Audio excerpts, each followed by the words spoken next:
2026-да келіп жетті.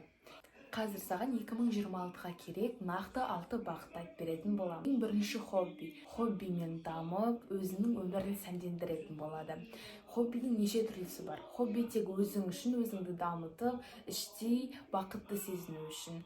Хоббидің бірнеше түрін қазір айтып өтейін. Хоббидің бірінші түрі қыздарға арналған би түрі.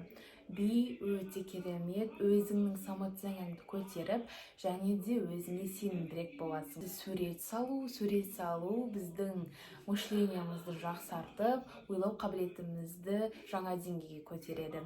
Келесі атқа міну. Әрине қазақ болғаннан кейін атқа міну біз үшін таңсық нәрсе емес, бірақ та атқа мінудің өте көп пайдасы бар білген адамға. Атқа міну сіздерде адреналин гормонын көбейтеді, өзіңізге сенімділікті 100%-ға арттырады. Білесіздер, мықты коучтар, Азамат Скаков деген сияқты, олар аптасына 2 рет немесе 1 рет атқа мінуге барады. Әрине сіз аптасына 1 рет бара алмайсыз, мысалы айына 2-3 рет қана бар қойсаңыз болады. Ол қаржы бағыттары. Оған мақсаттар былай қойылады. Мен айына 200 000 табамын. Бұл мақсат. Ал көп ақша тапқым келеді деген бұл мақсат емес, бұл арман.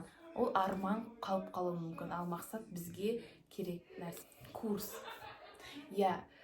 Көп адам курс алады, бірақ нәтиже жоқ. Сіз бірінші ойланып алуыңыз керек. Бұл курс керек пе, мен оны қарай істей аламын ба деп.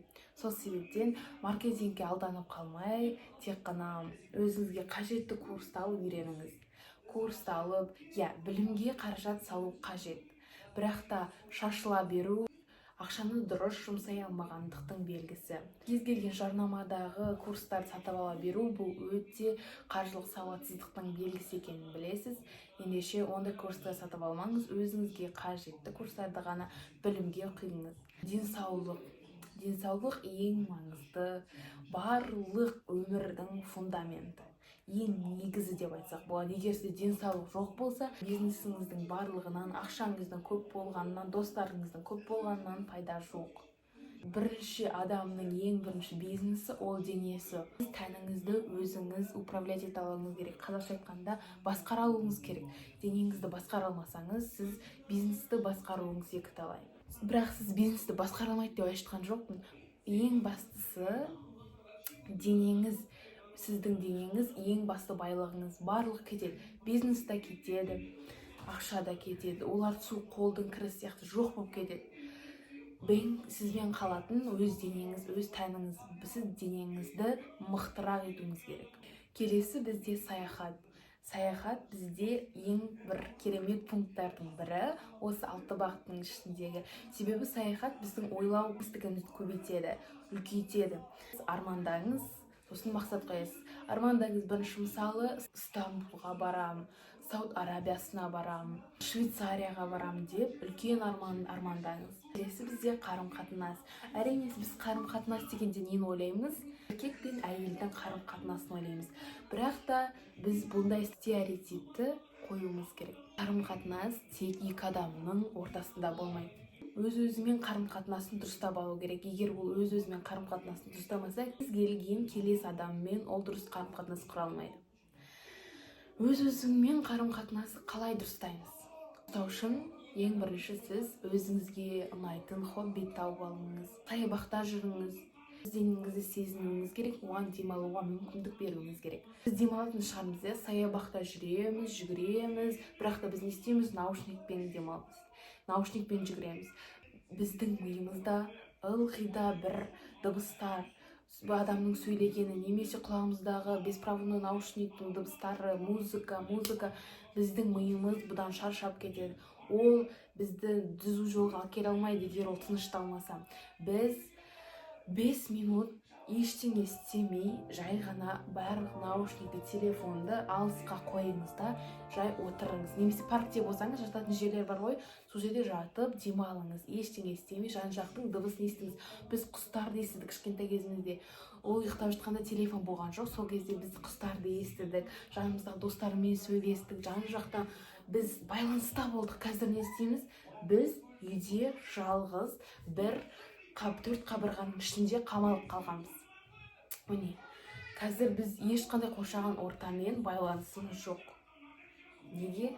Өйткені біздің заманымыз дамыды, гаджет көп, біз сөйлесе саламыз, алыста болсақ та. Бұның барлығы мықты, қазіргі заман дамыған, керемет. Қарым-қатынастарымызды өз-өзіңмен, немесе келесі өзіңнің серіктесіңмен, туысқандарыңмен қарым-қатынасты түзеуің керек. Бұл қазіргі трендпен айтқанда, бұл базовый минимум.